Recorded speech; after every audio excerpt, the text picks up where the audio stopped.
Hello.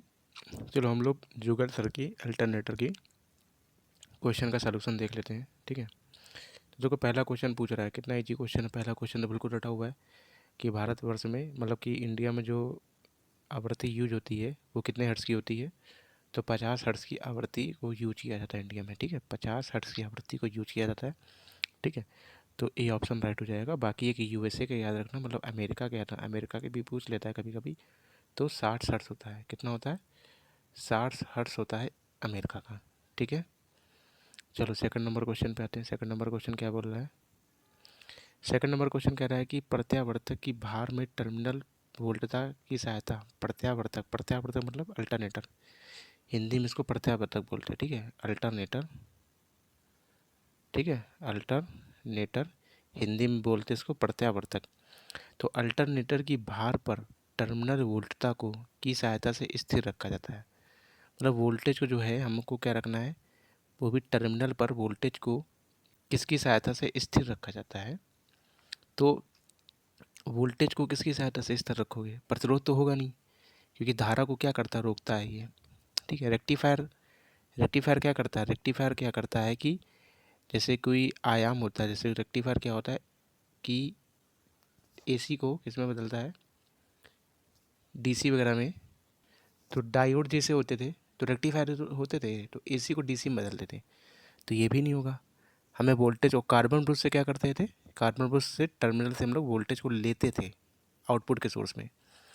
तो regulator होता है, रेगुलेटर क्या होता है? ठीक है, वोल्टेज को स्थिर रखता है रेगुलेटर। वोल्ट रेगुलेटर जो होता है किसको स्थिर रखता है? वोल्टेज को। इसका सबसे अच्छा एग्जांपल अपने घर में पंखा ले लो। जैसे स्पीड घटाते बढ़ाते उसको रेगुलेटर ही तो बोलते हैं कि रेगुलेटर से पंखे की स्पीड घटा दो बढ़ा दो। तो वोल्टेज, वो रेगुलेटर क्या कर रहा है, वोल्टेज के मान को घटा और बढ़ा रहा है। ठीक है, जैसे 1 नंबर पर लगाया तो मान लो कि 50 वोल्ट का करंट दे रहा है। इसके बाद 2 नंबर पर लगा लिया, मान लो 70 वोल्ट हो गया। इसके बाद 3 नंबर पर लगा लिया, मान लो 100 वोल्ट हो गया। तो ये वोल्टेज को घटाता बढ़ाता है, नहीं वोल्टेज को स्थिर रखता है। तो वोल्टेज में छेड़खानी कौन करता है? वोल्टेज को स्थिर रखने के लिए वोल्टेज में छेड़खानी कौन करता है? रेगुलेटर करता है। रेगुलेटर के माध्यम से हम लोग स्पीड को घटा और बढ़ा सकते हैं। ठीक है, अब देखो ट्रांसफार्मर चैप्टर पढ़ा था, तुमने बताया था अल्टरनेटिव की रेटिंग किस में नापी जाती है? केवीए में नापी जाती है। अल्टरनेटर और ट्रांसफार्मर दोनों की रेटिंग हम लोग केवीए में ही नापते हैं। तो देखो इसमें लिखा भी हुआ है कि केवीए रेटिंग जो है हम लोग अल्टरनेटर और ट्रांसफार्मर की नापते हैं। और किलोवाट में हम लोग मतलब डीसी जो मशीनें होती हैं, डीसी मशीनों में हमारे डीसी जनरेटर, डीसी मोटर सब आ जाएगा। इसके बाद एचपी में क्या होती है, एसी व डीसी मशीन दोनों को नापते हैं एचपी। बीएचपी का फुल फॉर्म लिखा हुआ है ब्रेक हॉर्स पावर। ठीक है, चलो नेक्स्ट क्वेश्चन पे आते हैं। नेक्स्ट क्वेश्चन कह रहा है कि जो प्रत्यावर्तक है कि उत्तेजन धारा का दूसरा नाम क्या है? प्रत्यावर्तक की उत्तेजन धारा का दूसरा नाम क्या है? यानी कि प्रत्यावर्तक में जो फील्ड करंट होती है, ठीक है, जो हमारी उत्तेजन धारा है, उसको दूसरा क्या नाम दे सकते हैं हम लोग प्रत्यावर्तक में, नहीं अल्टरनेटर में। ठीक है, तो जानते हो अल्टरनेटर में क्या होता है, जो चुंबकीय क्षेत्र होता है वो किस में होता है? स्टेटर में होता है। ठीक है, तो धारा किसके कारण उत्पन्न होगी? चुंबकीय क्षेत्र के कारण। चुंबकीय क्षेत्र के कारण ही तो होगा। तो चुंबकीय क्षेत्र के कारण ही तो धारा उत्पन्न होती है। चुंबकीय बल रेखाएं निकलेंगी तभी तो काटेंगी। ठीक है, तो रोटर के चालक को काटेंगी, स्टेटर से चुंबकीय बल रेखाएं निकलेंगी, रोटर के चालक को काटनी। तो किसके कारण करंट उत्पन्न हुआ है? फील्ड करंट के कारण। ठीक है, तो जो चुंबकीय बल रेखा है उसको क्या बोल लोगे? मैग्नेटिक। तो मैग्नेटिक करंट हो जाएगा। धारा है तो उत्तेजन धारा, नहीं फील्ड करंट। तो उत्तेजन धारा को अन्य किस नाम से जानते हैं हम लोग? फील्ड करंट के नाम से जानते हैं। ठीक है, चलो नेक्स्ट क्वेश्चन पे आते हैं। नेक्स्ट क्वेश्चन देखो कितना इजी क्वेश्चन पूछ रहा है। कह रहा है टर्बो अल्टरनेटर की दक्षता बढ़ाने के लिए आप क्या करोगे? टर्बो अल्टरनेटर की दक्षता बढ़ाने के लिए क्या करो? टर्बो अल्टरनेटर की दक्षता चाल बढ़ने पर क्या होती है? अच्छा, टर्बो अल्टरनेटर की जो दक्षता है यानी इफिशियंसी है, तो चाल बढ़ाने पर क्या होगा? चाल बढ़ाने पर क्या होगा टर्बो अल्टरनेटर? सबसे पहली बात, जो टर्बो अल्टरनेटर होता है वो किसके, इसमें जो रोटर यूज होता है कैसा होता है?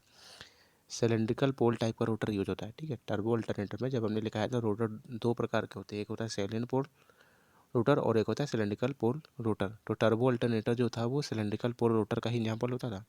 ठीक है, टर्बो अल्टरनेटर जो होता था वो सिलेंड्रिकल पोल रोटर का ही एग्जाम्पल होता था। तो वही कह रहा है कि एक टर्बो अल्टरनेटर की दक्षता यानी चाल बढ़ाने से क्या होगा? तो चाल बढ़ाओगे, अल्टर टर्बो है, टर्बो टर्बो का मतलब टरबाइन, ये टरबाइन से चलेगा। किससे चलेगा? टरबाइन से चलेगा। तो देखो होता है क्या टर्बो अल्टरनेटर, ये टरबाइन लगे होते हैं, टरबाइन जैसे एक तरह से मान लो पंखड़ी मारो ऐसे। ठीक है, ये मान लो अब जैसे इस पर पानी गिराओगे तो ये पंखड़ियाँ घूमना स्टार्ट हो गए, तो जितनी ज़्यादा तेज़ी से पानी गिराओगे तो पंखड़ियाँ और तेज़ी से घूमेंगी, और जितना तेज़ी से घूमेंगे उतना तेज़ हमको क्या, उतना हमको एसी ज़्यादा से ज़्यादा देंगे, ठीक है। तो चाल बढ़ाने से क्या होगा, दक्षता ये जितना ज़्यादा एसी देंगे मतलब ज़्यादा से ज़्यादा हमको करंट मिलेगा, यानी कि दक्षता उसकी क्या होगी, बढ़ेगी। दक्षता क्या होगी, बढ़ेगी दक्षता, ठीक है। तो यानी कि टर्बो अल्टरनेटर की जब अगर चाल बढ़ाओगे तो उसकी दक्षता यानी तो उसकी दक्षता पर क्या इफेक्ट पड़ेगा, तो दक्षता चाल बढ़ाने से क्या होती है, बढ़ जाती है। जो दक्षता होती है वो चाल बढ़ाने से क्या हो जाएगी, बढ़ती है, यानी कि बढ़ जाएगी दक्षता, ठीक है। चलो अगले देखो, ये जुगल सर की जो बुक के हैं क्वेश्चन बड़े इजी क्वेश्चन है, ठीक है। तो इनको तो मतलब जो जब जैसे थ्योरी खत्म हुआ करे किसी चैप्टर की तो तुरंत लगाया करो, ठीक है। इसके हमने क्वेश्चन तुमको दिए थे लगाने के लिए, ठीक है। हमने तुमसे बताया भी था, उस पर नोट कर लेना कि तुम्हारे इसमें कितने क्वेश्चन थे। 41 क्वेश्चन थे, 41 नंबर क्वेश्चन में तुम्हारे कितने सही हुए कितने गलत हुए। तो ये चीज़ हमको तुमने बताई भी नहीं, हमने कहा था इसको कर लेना और तुमने कमेंट भी नहीं किया कहीं, ठीक है। तो टर्बो अल्टरनेटर की दक्षता चाल बढ़ाने से क्या होती है, बढ़ती है, बी ऑप्शन, ठीक है। चलो अगले क्वेश्चन पे आते हैं, 6 नंबर क्वेश्चन पे आते हैं। कम से कम देखो ये चीज़ है, इसका क्वेश्चन अपने मन से लगाओ ताकि हमको पता चले कि थ्योरी तुम्हें कितनी समझ में आई है, ठीक है। तो और बहुत ही ईमानदारी से बताना, 10 में से अगर 10 गलत है तो बताओ कि हाँ 10 गलत है, ठीक है। सब ईमानदारी से काम करो उसमें। एक अल्टरनेटर के आर्मेचर में उत्पन्न वोल्टता क्या होती है, अल्टरनेटर के आर्मेचर में जो उत्पन्न होता है उस वोल्टेज को क्या कहते हैं। तो अल्टरनेटर के आर्मेचर में, अल्टरनेटर के आर्मेचर में उत्पन्न वोल्टेज को क्या कहते हैं, तो अल्टरनेटर है ये, अल्टरनेटर नाम ही इसके लिए है, एसी जनरेटर, एसी जनरेटर बोलते हैं। तो आर्मेचर में क्या उत्पन्न होगा, डीसी उत्पन्न होगा क्या, नहीं एसी ही तो उत्पन्न होगा, क्योंकि अल्टरनेटर का नाम ही काफ़ी है, नाम ही होता है एसी जनरेटर। तो आर्मेचर में क्या उत्पन्न होगा, तो आर्मेचर में एसी उत्पन्न होगी। आर्मेचर से क्या उत्पन्न होगा, आर्मेचर में हमारी एसी वोल्टेज ही उत्पन्न होगी। तो इसका आंसर क्या हो जाएगा, ए ऑप्शन हो जाएगा, ठीक है। चलो नेक्स्ट क्वेश्चन पे आते हैं। देखो कह रहा है कि जब चुंबकीय क्षेत्र से कुंडली के घूमने की दिशा लंबवत हो तो उत्पन्न विद्युत भागबल कैसा होगा, ठीक है। जब चुंबकीय क्षेत्र से कुंडली के घूमने की दिशा लंबवत हो तो उत्पन्न विद्युत भागबल का मान कैसा होगा, पश्चिगामी होगा, न्यूनतम होगा, शून्य होगा कि उच्चतम होगा, ठीक है। तो क्या होगा कि उत्पन्न वोल्टेज जो वो हमारा उच्चतम मिलेगा, जो वोल्टेज है वो हमारा कितना मिलेगा, उच्च मिलेगा। जब 90 डिग्री का एंगल हो, जब लंबवत होगा तो हमें क्या मिलेगा, वोल्टेज जो है क्या मिलेगा, उच्च मिलेगा, ठीक है। क्योंकि साइन 90 डिग्री, साइन 90 डिग्री यानी कि 0 डिग्री का मान तो 0 होता है और साइन 90 डिग्री का मान 1 होता है। तो साइन का मैक्सिमम मान मिलता है 90 डिग्री पे, तो फॉर्मूले में 90 डिग्री होता ही है, ठीक है। इसीलिए हम लोग जो है जो विद्युत भागबल है वो हमें क्या मिलेगा, उच्चतम मिलेगा। विद्युत भागबल कैसा मिलेगा, उच्चतम मिलेगा जब चुंबकीय क्षेत्र से कुंडली के घूमने की दिशा लंबवत हो, ठीक है। चुंबकीय क्षेत्र देखो ये क्वेश्चन ये बोल रहा है जैसे चुंबकीय क्षेत्र तुम्हारा मैं चुंबकीय बल लेखा ऐसे जा रही है, ठीक है। और जो रोटर के घूमने की दिशा है वो ऐसे है, ठीक है, ऐसे घूमने की दिशा मतलब एक दूसरे से लंबवत है, देखो 90 डिग्री है एक दूसरे पे। तो 90 डिग्री पे तो साइन 90 डिग्री का मान होता है मैक्सिमम यानी 1 होता है, ठीक है। तो इसलिए हम लोग क्या मिलेगा, वोल्टेज क्या मिलेगा, मैक्सिमम मिलेगा, उच्च वोल्टेज हमको मिलेगा, ठीक है। तो कैसा वोल्टेज मिलेगा, उच्च वोल्टेज मिलेगा। चलो 8 नंबर क्वेश्चन पे आते हैं। 8 नंबर बिल्कुल इजी क्वेश्चन है, कोई दिक्कत नहीं है। कह रहा है एक 4 पोल है, 4 पोल वाला है, 1200 आरपीएम पर चलने वाले अल्टरनेटर द्वारा उत्पन्न विद्युत भागबल की गणना करनी है। क्या करनी है, विद्युत अच्छा ईएमएफ की आवृत्ति बताना है, विद्युत भागबल नहीं बताना, आवृत्ति बताना है। तो जानते हो पी बराबर एफ बराबर क्या होता है, एफ बराबर हमने पढ़ा है पी एन पर में 120, ये पढ़ा था हमने। ये जितनी भी मोटरें हैं सबके लिए लगता है, ठीक है, जितनी भी मोटरें हैं सबके लिए नियम लगता है एफ बराबर पी एन अपॉन में 120। तो 4 पोल दे रहा है और बार एन क्या होती है स्पीड, 1200 आरपीएम की स्पीड दे रहा है, अपॉन में क्या हो जाएगा 120, हल कर लो उसको, यानी कितना आ जाएगा 40 हर्ट्ज आ जाएगा, 40 हर्ट्ज यानी कि सी ऑप्शन तुम्हारा राइट हो जाएगा, ठीक है। अगले क्वेश्चन पे आते हैं। अगला क्वेश्चन क्या है, अल्टरनेटर का वोल्टेज रेगुलेशन देखो, वोल्टेज कितना है जी, हमने कहा लास्ट वाला बस क्यों ले रखो, वी एन एल माइनस का वी एफ एल, दोनों में वी एफ एल है इंटू 100, तो वी एन एल माइनस का वी एफ एल अपॉन में वी एफ एल इंटू 100, तो बी ऑप्शन तुम्हारा राइट हो जाएगा, 90 का क्या हो जाएगा, बी ऑप्शन राइट हो जाएगा, ठीक है। चलो अगले क्वेश्चन पे आते हैं, 10 नंबर क्वेश्चन पे। अगला क्वेश्चन कह रहा है कि जनरेटिंग स्टेशनों पर जो सबसे कॉमन है वे किस प्रकार के अल्टरनेटर होते हैं, यानी कि अल्टरनेटर यानी कि जनरेटिंग स्टेशन, जनरेटिंग का मतलब समझ रहे हो, अभी तुमने ट्रांसफार्मर पढ़ा अच्छे से समझ में आएगा।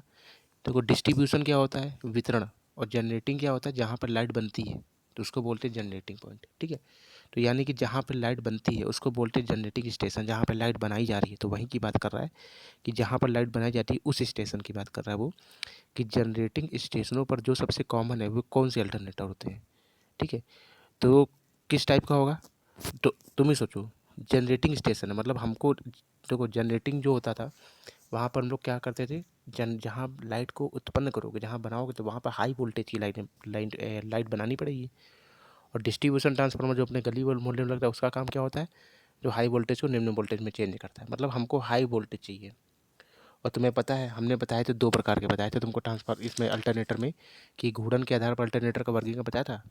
एक एक था रोटेटिंग आर्मेचर के आधार पे, और एक था फील्ड घूर्णन के आधार पे। तो इसमें हमने नीचे लाइन भी लिखी थी कि फील्ड घूर्णन के आधार पर जो हमको वोल्टेज क्या मिलता है, ज़्यादा मिलता है, क्योंकि फील्ड घूर्णन करता है, चुंबकीय क्षेत्र घूर्णन कर रहा है, चुंबकीय बल रेखाएं कितनी तेज़ी से घूमेंगी। और रोटर देखो क्या होता है, भारी होता है तो वो ज़्यादा तेज़ी से नहीं घूमेगा, लेकिन चुंबकीय बल रेखाएं अगर बहुत तेज़ी से घूम रही हैं वो, तो फिर रोटर के चालों को काटेंगी, तो ज़्यादा से ज़्यादा हमको विद्युत वाग में मिलेगा। ठीक है, तो यानी कि तो हम क्या क्या करेंगे, ताकि हमारा फील्ड रोटेट करें, यानी रोटेटिंग फील्ड वाला जो भी अल्टरनेटर होगा, रोटेटिंग फील्ड वाला जो भी अल्टरनेटर होगा, उसका विद्युत भाग बहुत ही ज़्यादा होता है। तो आंसर क्या हो जाएगा, रोटेटिंग फील्ड। ठीक है, और जो जिसमें घूर्णन आर्मेचर करेगा और चुंबकीय क्षेत्र स्थिर रहेगा, उसमें क्या होता है, वोल्टेज कम मिलता है। लेकिन हमको कहाँ यूज करना है, जनरेटिंग स्टेशन में यूज करना है, लाइट जहाँ बनती है वहाँ, तो वहाँ पे हमको क्या ये चाहिए, ज़्यादा से ज़्यादा वोल्टेज चाहिए। इसका मतलब हम क्या गति कराएंगे, चुंबकीय क्षेत्र को रोटेट कराएंगे, और आर्मेचर को क्या रखेंगे, स्थिर रखेंगे। तो ऐसी कंडीशन कहाँ मिलती है हमें, फील्ड घूर्णन की गति के आधार पर मिलती है, यानी कि रोटेटिंग फील्ड। ठीक है, तो रोटेटिंग फील्ड प्रकार के अल्टरनेटर का यूज करेंगे हम लोग। ठीक है, चलो नेक्स्ट क्वेश्चन पे आते हैं। अब नेक्स्ट क्वेश्चन कह रहा है कि एक स्टार संयोजित 3 फेज अल्टरनेटर में फील्ड घूर्णन मान है, जिसमें कितने स्लिप होते हैं। ठीक है, तो याद रखना, स्टार बोल रहा है, क्या बोल रहा है, स्टार, तो ये अच्छा पॉइंट है। ठीक है, तो कह रहा है कि एक स्टार संयोजित 3 फेज अल्टरनेटर में फील्ड घूर्णन मान कितने होते हैं। तो कहीं पर पॉइंट डाल के लिख लेना कि स्टार संयोजित अल्टरनेटर में 2 स्लिप रिंग होते हैं। ठीक है, स्टार संयोजित अल्टरनेटर में, ठीक है, 2 स्लिप रिंग होते हैं। इसके बाद दूसरा पॉइंट लिखो, डेल्टा संयोजित अल्टरनेटर में 3 स्लिप रिंग होते हैं। ठीक है, तो नाम से कभी कभार पूछ लेना, इसकी ये पॉइंट कहाँ पे लिखोगे, जहाँ देखो तुम्हें लिखा होगा पार्ट 2 में फील्ड घूर्णन गति के कारण के पॉइंट जहाँ लिखें वहीं पे लिख लेना ये पॉइंट। ठीक है, कि डेल्टा संयोजित अल्टरनेटर है तो 3 स्लिप रिंग होंगे, स्टार संयोजित अल्टरनेटर है तो हमारे पास 2 स्लिप रिंग वाला होगा। ठीक है, तो वही कह रहा है स्टार संयोजित है, स्टार संयोजित है तो इसका हम लोग कितने स्लिप रिंग होंगे, 2 स्लिप रिंग होंगे। तो सी ऑप्शन राइट हो जाएगा, इसका 11 का सी ऑप्शन राइट हो जाएगा। ठीक है, चलो नेक्स्ट क्वेश्चन पे आते हैं। नेक्स्ट क्वेश्चन क्या कह रहा है कि एक अल्टरनेटर के फील्ड उत्तेजन के लिए हमें किसकी आवश्यकता होती है। अल्टरनेटर में फील्ड के उत्तेजन के लिए किसकी आवश्यकता होती है। तो अल्टरनेटर की फील्ड को उत्तेजित करने के लिए किसकी आवश्यकता होती है, हमें शंट जनरेटर की आवश्यकता होती है। शंट जनरेटर की आवश्यकता होती है फील्ड को एक्साइट करने के लिए। ठीक है, तो फील्ड को एक्साइट करने के लिए किसकी आवश्यकता होती है, शंट जनरेटर की आवश्यकता होती है। ठीक है, तो उत्तेजन है, उत्तेजन मुझे बताया था, एक्साइटर के पॉइंट लिखाया था, एक्साइटर में लिखाया था कि अल्टरनेटर के रोटर को क्या हम लोग देते हैं, डीसी सप्लाई देते हैं। ठीक है, अल्टरनेटर में क्या होता है कि अल्टरनेटर जो होता है वो, उसको हमको एसी भी चाहिए होती है और डीसी भी चाहिए होती है। तो रोटर को हम लोग क्या देते हैं, डीसी देते हैं। जो रोटर होता है उसको हम लोग डीसी देते हैं, यानी कि ताकि उत्तेजना बने और चुंबकीय बल रेखाओं को बनाए। और जो स्टेटर होता है उसको हम लोग क्या देते हैं, एसी वोल्टेज देते हैं। स्टेटर को एसी वोल्टेज देते हैं और रोटर को हम लोग डीसी सप्लाई से जोड़ते हैं। डीसी सप्लाई नहीं, एक्साइटर के रूप में। एक्साइटर मतलब कि एक्साइटर वो होता है जब चुंबकीय बल रेखाएं नहीं बन पाती हैं अपने यहाँ घूमने वाला चुंबकीय क्षेत्र नहीं बनता है, तो हम लोग एक्साइटर का यूज करते हैं, उत्तेजक का यूज करते हैं। ठीक है, तो वही कह रहा है कि अब उसी में लाइन लिखी है कि यह शंट तथा कंपाउंड जनरेटर होता है जो सॉफ्ट के ऊपर स्थापित होता है। तो एक्साइटर जो होता है उसमें कैसा जनरेटर यूज करेंगे, शंट या तो कंपाउंड जनरेटर यूज होता है। ठीक है, तो क्या आंसर हो जाएगा, शंट जनरेटर आंसर हो जाएगा। कौन सा आंसर हो जाएगा, शंट जनरेटर, यानी कि शंट जनरेटर आंसर हो जाएगा। ठीक है, चलो 13 नंबर क्वेश्चन पे आते हैं। 13 नंबर क्वेश्चन कह रहा है कि बेलनाकार ध्रुव प्रकार के रोटर की तुलना में, बेलनाकार ध्रुव प्रकार के रोटर की तुलना में समुन्नत, ठीक है, समुन्नत मतलब बोल क्या, सैलिएंट पोल, कौन सा पोल, सैलिएंट पोल टाइप रोटर। ठीक है, सैलिएंट पोल प्रकार के रोटर होते हैं बेलनाकार ध्रुव की तुलना में, यानी कि सिलेंड्रिकल। ठीक है, तो सिलेंड्रिकल पोल टाइप रोटर की तुलना में सैलिएंट पोल कैसे होते हैं? सिलेंड्रिकल पोल टाइप रोटर की तुलना में सैलिएंट पोल कैसे होते हैं? हमने कहा था नाम से क्लियर रखना। सिलेंडर का मतलब क्या होता है? लंबा होता है, यानी कि इसका जो व्यास होता है वो छोटा होता है और जो अच्छी लंबाई होती है ज़्यादा होती है। और जो सैलिएंट पोल होता है उसका व्यास ज़्यादा होता है और अच्छी लंबाई कम होती है, और व्यास ज़्यादा होता है यहाँ पे पोल भी हमारे ज़्यादा इकट्ठा हो जाता है और यहाँ पे पोल कम होते हैं और ये भारी होता है। इस टाइप की बताई थी सब चीज़ें थ्योरी में। तो वही चीज़ कह रहा है कि बेलनाकार ध्रुव रोटर की तुलना में समृद्ध पोल प्रकार के रोटर कैसे होते हैं? रोटर बता रहा कैसे होते हैं, ठीक है। इसकी तुलना में रोटर कैसे होते हैं? तो कैसे होते हैं?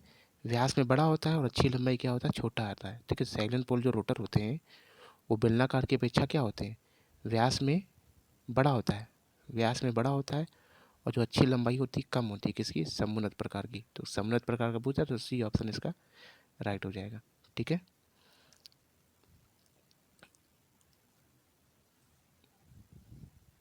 चलो अगले क्वेश्चन पे आते हैं। अगला क्वेश्चन देखो क्या कह रहा है। कह रहा है कि अल्टरनेटर में डैम्पर वाइंडिंग का उपयोग क्यों करते हैं? डैम्पर वाइंडिंग का यूज क्यों किया जाता है? डैम्पर वाइंडिंग तो बहुत अच्छे से थ्योरी में पढ़ चुके हो। डैम्पर वाइंडिंग का यूज क्यों करते हैं? हंटिंग दोष को दूर करने के लिए, ठीक है। हमने कहा था रट लो, उसको बहुत बार पूछा जाता है। तो डैम्पर वाइंडिंग का यूज क्यों करते हैं? डैम्पर वाइंडिंग का उपयोग हंटिंग दोष को दूर करने के लिए किया जाता है, ठीक है। ये तो शायद पिछले वाले चैप्टर में भी पढ़ चुके हो शायद, पता नहीं किस चैप्टर में पढ़ाया था हमने इसको, पता नहीं किसी चैप्टर में पढ़ाया। डैम्पर वाइंडिंग बहुत अच्छे से पढ़ाया था हमने, ठीक है।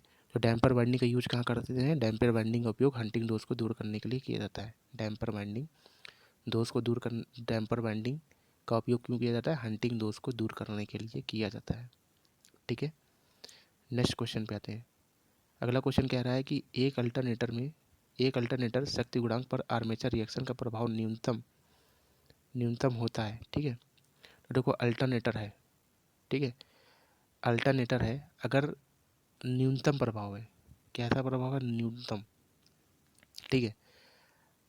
तो कह रहा है कि एक अल्टरनेटर में मतलब कि कैसा पावर फैक्टर होगा, कैसा शक्ति गुणांक होना चाहिए कि आर्मेचर रिएक्शन का जो प्रभाव है वो हमारा क्या होना चाहिए? न्यूनतम होना चाहिए। आर्मेचर रिएक्शन का जो प्रभाव है वो कैसा होना चाहिए? न्यूनतम होना चाहिए। तो इकाई पावर फैक्टर पे चलाना चाहिए। किस पे चलाना चाहिए? इकाई पावर फैक्टर पे चलाना चाहिए, ठीक है। अगर हमारा अल्टरनेटर तेज़ी से चल रहा है, ज़्यादा तेज़ी से चल रहा है, ठीक है, अगर अल्टरनेटर ज़्यादा तेज़ी से चल रहा है तो पावर फैक्टर होगा कैसा? लीडिंग, ठीक है। अगर धीमे चल रहा है तो क्या होगा? लैगिंग होगा, ठीक है। और न्यूनतम मतलब कि न्यूनतम थोड़ा बहुत चल रहा है तो हमारा इकाई पावर फैक्टर होगा। तो एक अल्टरनेटर में इकाई शक्ति गुणांक पर आर्मेचर रिएक्शन जो होता है वो क्या होता है? न्यूनतम होता है। आर्मेचर रिएक्शन पूछ रहा है न्यूनतम कहाँ पे होगा, ठीक है। तो आर्मेचर रिएक्शन न्यूनतम कहाँ होगा? इकाई पावर फैक्टर पे होगा। कहाँ होगा? इकाई पावर फैक्टर पे, ठीक है। तो देखो एक प्रकार से दोष है ना। आर्मेचर रिएक्शन क्या है? आर्मेचर रिएक्शन क्या होता है? दोष होता था। ये दक्षता को क्या करेगा? कम करेगा। और ये दक्षता चाह रहा है कि हमारी कम से कम दक्षता हो। दक्षता मतलब कि जो दोष है वो हमारा कम से कम हो।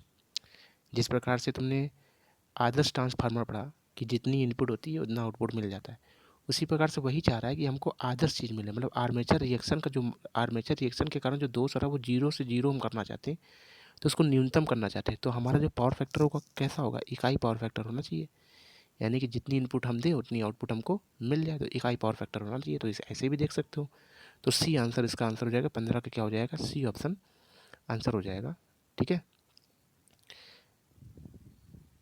तो 15 का क्या हो जाएगा? सी हो जाएगा, ठीक, सी ऑप्शन। चलो नेक्स्ट क्वेश्चन पे आते हैं। अगला क्वेश्चन क्या बोल रहा है? कह रहा है कि एक अल्टरनेटर द्वारा उत्पन्न वोल्टता की आवर्ती निर्भर करती है। आवर्ती किस पर निर्भर करती है?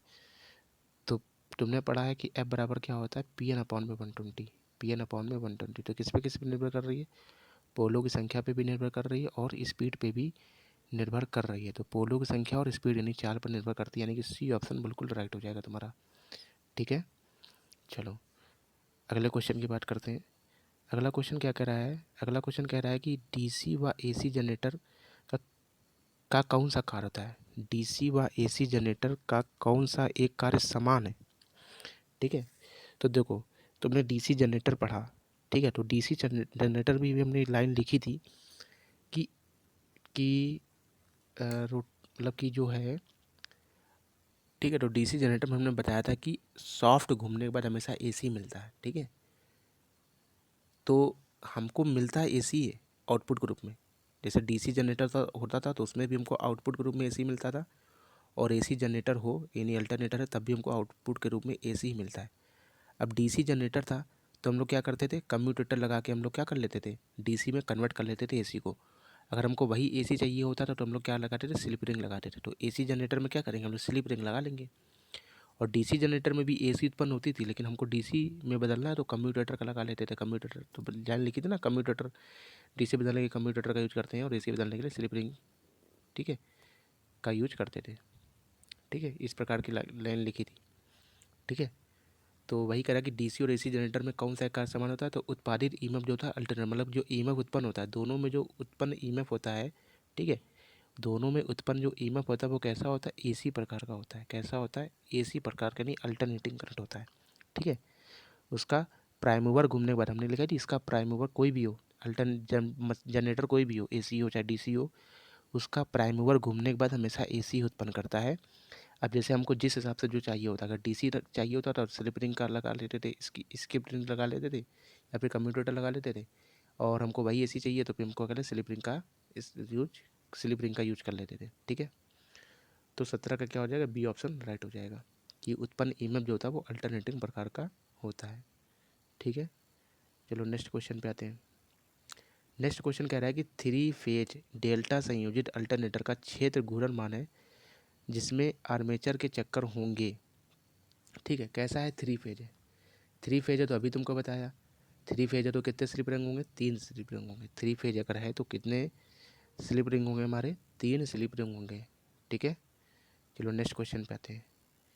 नेक्स्ट क्वेश्चन कह रहा है कि आवर्ती, देखो वही फॉर्मूला पूछ रहा है कि आवर्ती व गति और अल्टरनेटर में पोल की संख्या मतलब रिलेशन पूछ रहा है, तो एफ बराबर क्या होता है, P/120। तो ई ऑप्शन राइट हो जाएगा। ठीक है, चलो नेक्स्ट क्वेश्चन पे आते हैं। नेक्स्ट क्वेश्चन कह रहा है कि एसी मशीन की स्टेटर कोर लैमिनेटेड चादर की बनाई जाती है। एसी मशीन की स्टेटर कोर जो होती है वो लैमिनेटेड चादर की बनाई जाती है। तो लैमिनेटेड जहाँ भी आज हमने कहा था एडी करंट धारा हानि को कम करेगा, तो एडी करंट यानी कि सी ऑप्शन राइट हो जाएगा। तो एडी करंट धारा को कम करने के लिए हम लोग क्या करते हैं, लैमिनेटेड कोर का यूज करते हैं। ठीक है, 21 नंबर क्वेश्चन, विद्युत उत्पादन केंद्र, विद्युत उत्पादन यानी कि जनरेशन पॉइंट बोला जहाँ पे लाइट बनती है। उत्पादन यानी कि उत्पादन कहाँ पे होता है, जनरेशन, जेनरेशन पॉइंट, जहाँ पे जनरेशन पॉइंट होता है वहाँ की बात कर रहा है कि विद्युत उत्पादन केंद्रों पर प्रयुक्त अल्टरनेटर समानता किस प्रकार का होता है, तो अभी बताया।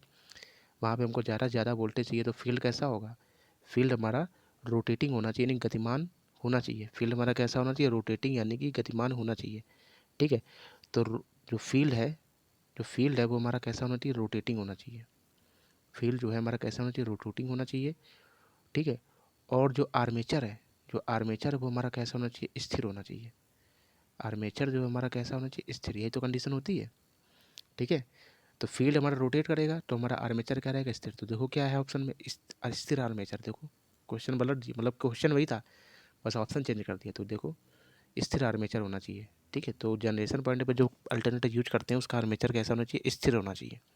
ठीक है, और फील्ड कैसा होना चाहिए, रोटेटिंग प्रकार का होना चाहिए। चलो नेक्स्ट क्वेश्चन की बात करते हैं। नेक्स्ट क्वेश्चन कह रहा है कि अल्टरनेटर का पावर फैक्टर निर्भर करता है। अल्टरनेटर का जो पावर फैक्टर है वो किस पे निर्भर करता है, तो जानते हो पावर फैक्टर किस पर निर्भर करता है। पावर फैक्टर तो वैसे भी हमारा तुमको पहले से बता रखे हैं कि लोड पर निर्भर करता है। Inductive load, capacitive load, resistive load, इसी प्रकार से तो बताया था।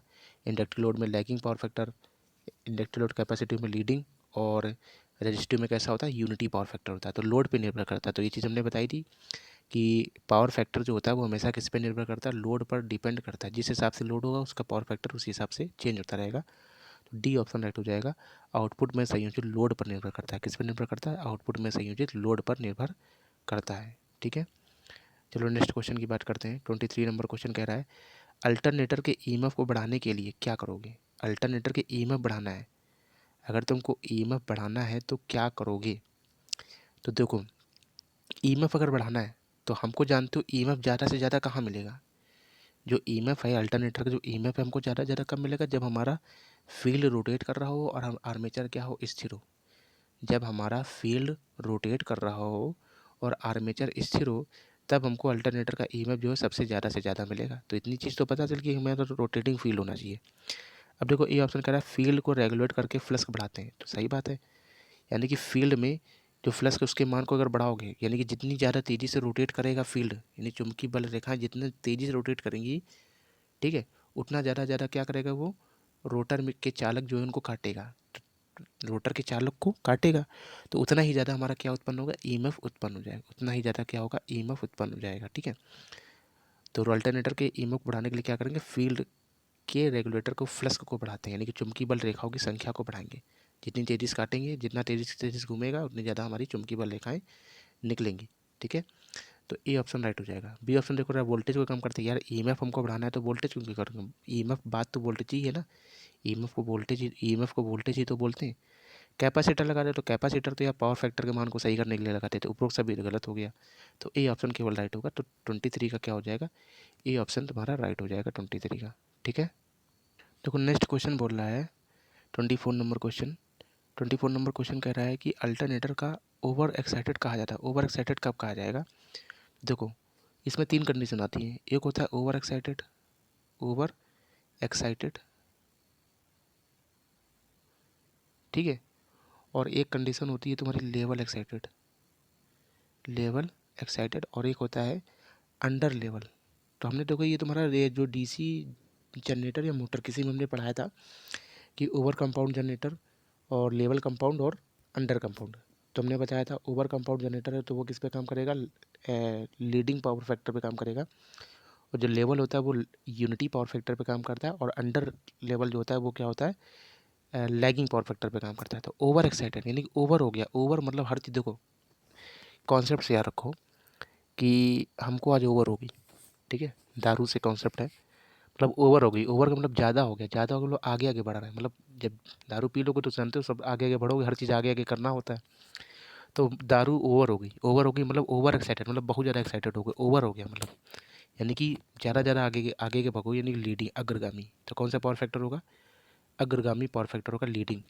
लेवल का मतलब हो गया, मतलब हाँ लेवल में है, ना ज़्यादा हुई है ना कम हुई है, ठीक है, मतलब कोई पहचान नहीं पाएगा, तो यानी कि बिल्कुल सब बराबर है मेरे लिए, तो यूनिटी पावर फैक्टर। इसमें कौन सा पावर फैक्टर होगा, यूनिटी पावर फैक्टर होगा। तो अंडर एक्साइटेड होगा, अंडर मतलब एक्साइटेड, साला हम ही नहीं जान रहे कि हम ही पिए, ठीक है, मतलब इतनी कम पिया है, एक चम्मच मात्र का, कि हमको पता ही नहीं कि हमने भी पी है, ठीक है, मजाक कर रहे हैं मतलब।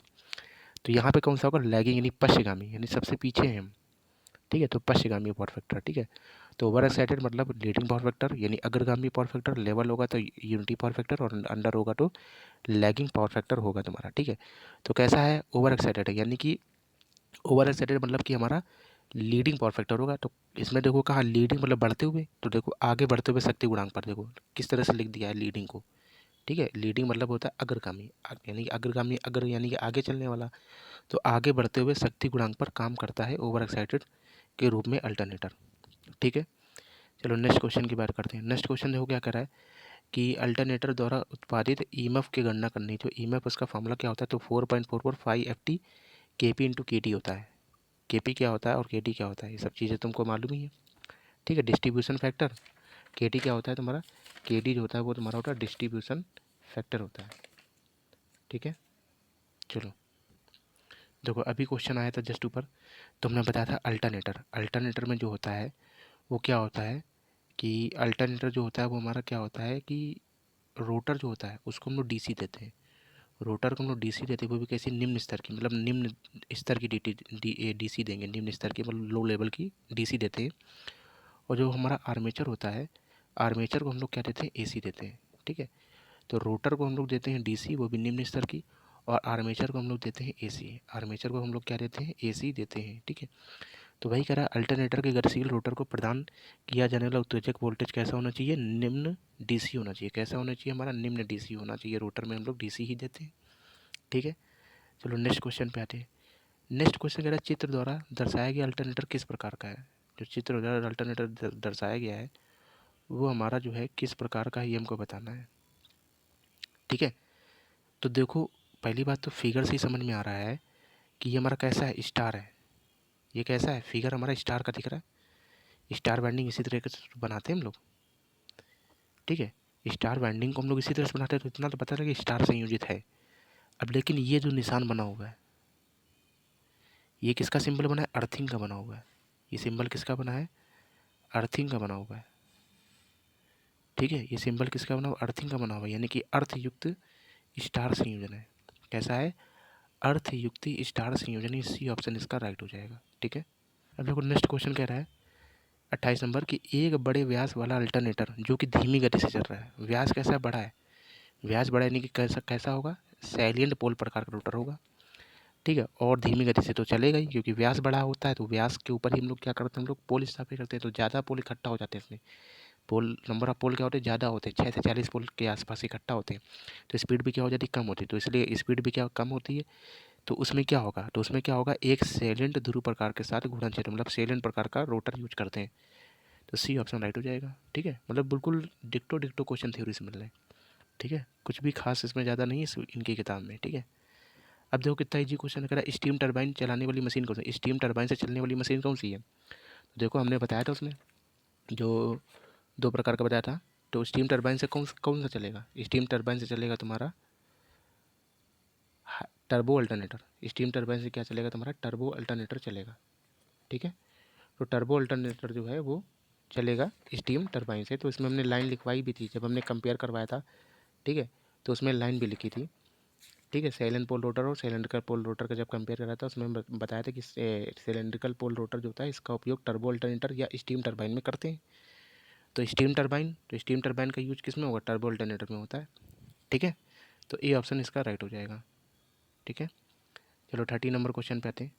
30 नंबर क्वेश्चन कह रहा है कि किसी अल्टरनेटर द्वारा उत्पादित ईएमएफ निर्भर करता है। किसी अल्टरनेटर द्वारा उत्पादित ईएमएफ जो होता है वो किस पर निर्भर करता है, यानी कि ईएमएफ जो होता है वो किस पे निर्भर करेगा। ठीक है, तो अभी हमने बताया ईएमएफ को अगर घटाना हो, ठीक है, बढ़ाना हो वोल्टेज के मान को, तो हम लोग क्या करते फील्ड से लेते थे।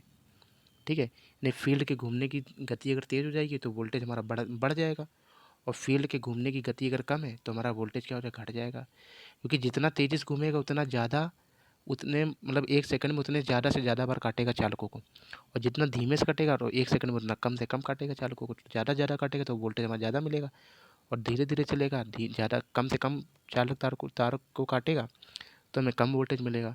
तो हमसे पूछ रहा है किसी अल्टरनेटर द्वारा उत्पादित ईएमएफ किस पर निर्भर करता है। तो किसी अल्टरनेटर द्वारा उत्पादित ईएमएफ जो वो किस पर निर्भर करता है? क्षेत्र धारा पर निर्भर करता है, यानी फील्ड पर निर्भर करता है। फील्ड हमारा किस हिसाब से चल रहा है, तो ईएमएफ जो हमारा फील्ड पर निर्भर करता है। तो 30 का क्या हो जाएगा? डी ऑप्शन हो जाएगा। ठीक है, तो बहुत ही इंपॉर्टेंट पॉइंट है फील्ड वाला जो हमने बताया तुमको। 2-3 क्वेश्चन देखो आ चुका है इसी के बेस पे। अब अगर अल्टरनेटर जो ईएमएफ जो उत्पन्न होता है वो कैसा होता है? जो हमें आउटपुट मिलता है, तो हमने बताया था अल्टरनेटर में आउटपुट कैसा मिलता है? एसी भी प्रकार के मिलता है। मतलब प्राइम मशीनें कोई भी हो, प्राइम मूवर घूमने के बाद हमेशा एसी ही देती हैं। तो वही क्या है, अल्टरनेटर जो ईएमएफ जो उत्पन्न होता है वो कैसा होता है? तो हमारा कैसा होता है? एसी विद्युत होता है। एसी विद्युत यानी कि जया तरंग होता है। कैसा होता है? जया तरंग होता है। ठीक है, 32 नंबर क्वेश्चन पे आते हैं। 32 नंबर क्वेश्चन कितना ईजी है। पी का मान दे रखा है 6 और एफ का मान दे रखा है इतना। तो हमें अल्टरनेटर की गति बतानी। एफ बराबर क्या होता है? एफ बराबर होता है पी एन अपॉन में 120। एफ बराबर क्या होता है? पी एन अपॉन में 120। एन बराबर क्या हो जाएगा? 120 एफ अपॉन में पी। 120 एफ यानी 120 इंटू 50 और बटे में पोलों संख्या कितनी होगी? 6। हल कर लो, 6 दूना 12 जीरो, 5 दूना 10 यानी कि 1000 आरपीएम। यानी कितना हो जाएगा? 1000 आरपीएम, यानी कि सी ऑप्शन राइट हो जाएगा। 1000 आरपीएम राइट हो जाएगा। ठीक है, चलो आगे क्वेश्चन की बात करते हैं। अब हम लोग 33 नंबर क्वेश्चन की बात करते हैं। 33 नंबर क्वेश्चन क्या बोल रहा है? 33 नंबर क्वेश्चन बोल रहा है कि एक 10 ध्रुव प्रत्यावर्तक 1200 आरपीएम की 1004 से घूमता है। तो वोल्टेज का हमको क्या बताना है? वोल्टेज का आवर्ती काल बताना है कि टी बताना है। ठीक है, तो तुमको पता है आवर्ती काल टी बराबर क्या होता है? 1 अपॉन में एफ। टी बराबर क्या होता है? 1 अपॉन में एफ।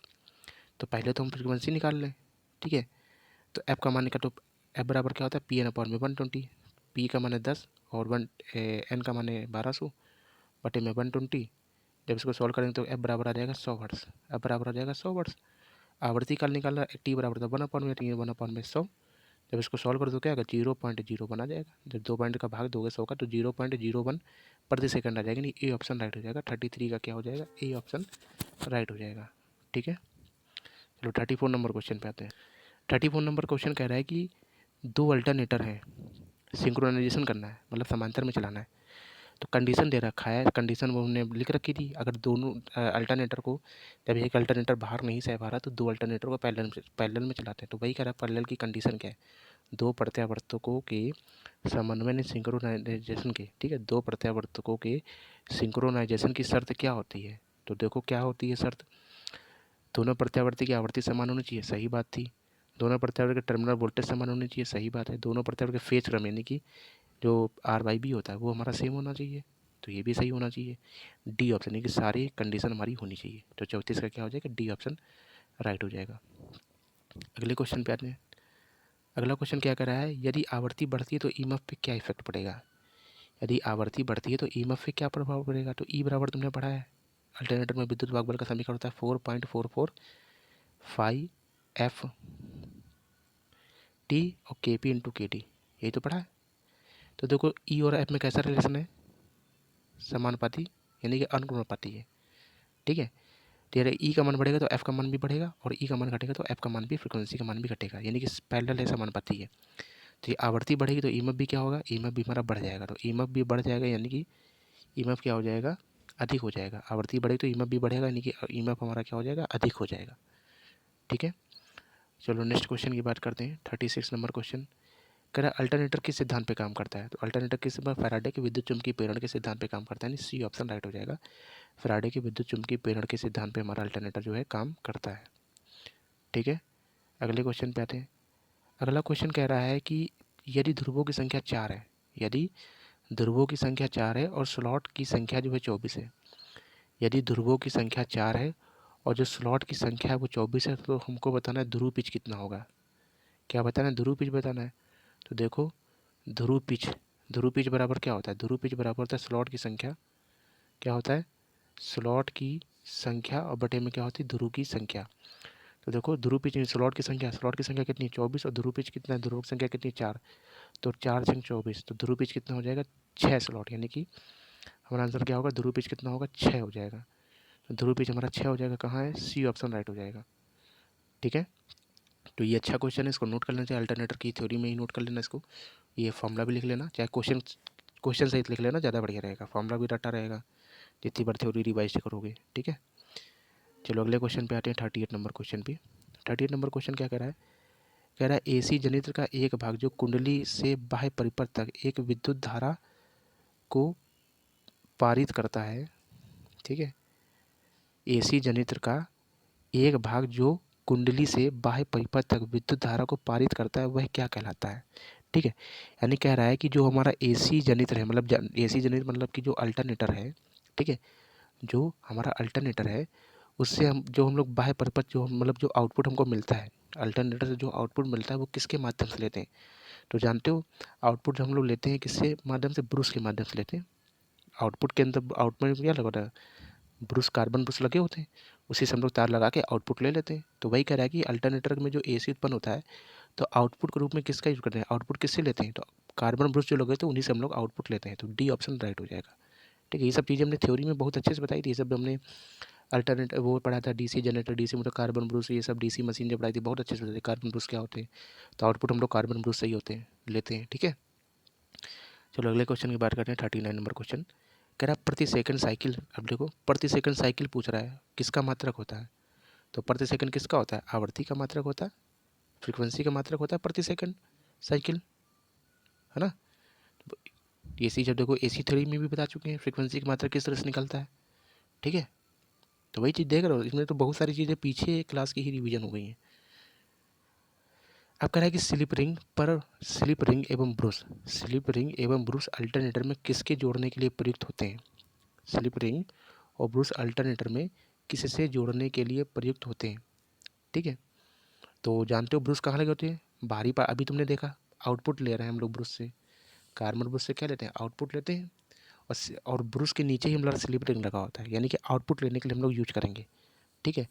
तो यानी कि बाहरी परिपथ में यूज करेंगे, तो बाहरी परिपथ को क्षेत्र वाइंडिंग एवं आर्मेचर वाइंडिंग दोनों से, ठीक है। तो किससे भी प्रयुक्त होता है, मतलब वगैरह स्लिप रिंग एवं ब्रूस अल्टरनेटर में किससे जोड़ने के लिए प्रयुक्त होता है, मतलब अल्टरनेटर स्लिप रिंग होते हैं और जो ब्रूस होते हैं वो कहाँ जुड़े होते हैं, तो पहली बात तो बाहरी परिपथ में जुड़े होते हैं, तो बाहर से मतलब अल्टरनेटर में जो बाहर देखो, अल्टरनेटर को बाहर से देखोगे तो वहाँ पर तुमको कार्बन पुरुष दिख जाएंगे और स्लिप रिंग दिख जाएगी। तो भाई अगर बाहरी परिपथ के जो बाहर परिपथ में जो हमारा क्षेत्र वाइंडिंग लगा हुआ है और आर्मेचर वाइंडिंग, ठीक है, दोनों में हमारा जुड़ता है ये चीज़, स्लिप रिंग और ब्रश, ठीक है। तो 40 का क्या हो जाएगा, सी ऑप्शन हो जाएगा। चलो नेक्स्ट क्वेश्चन पे 41 नंबर क्वेश्चन कह रहा है एक 10 पोल और 50 हर्ट्ज अल्टरनेटर के घूमने की चाल क्या होगी। चाल पूछ रहा है, एन का मान पूछ रहा है। तो एफ बराबर होता है पी एन अपॉन में 120। एफ बराबर क्या होता है, पी एन अपॉन में 120। तो एन बराबर क्या हो जाएगा, 120 एफ। 120 एफ का मान कितना दे रखा, 50 हर्ट्ज। अब बटे में तुम्हारा पी का मान कितना होता है, 10। हल कर लो इसको, 12 पंचे 60 यानी 600 आरपीएम। आरपीएम का फुल फॉर्म होता है रेगुलेशन प्रति मिनट, ठीक है। तो ए ऑप्शन राइट हो जाएगा, ठीक है। तो बहुत ईजी क्वेश्चन थे यार, मतलब मजाक चल रहा है, ठीक है, इस किताब का तो देखा जाए। अब अच्छे क्वेश्चन तुम लगाने हैं कहाँ, 6500 प्लस बुक से। अब उनके क्वेश्चन का मैं सलूशन कराऊंगा 6500 प्लस बुक के, ठीक है। बाकी इसको रिवाइज चला रहा, किसी क्वेश्चन में अगर प्रॉब्लम होती है तो कमेंट कर देना, ठीक है। चलो बाय।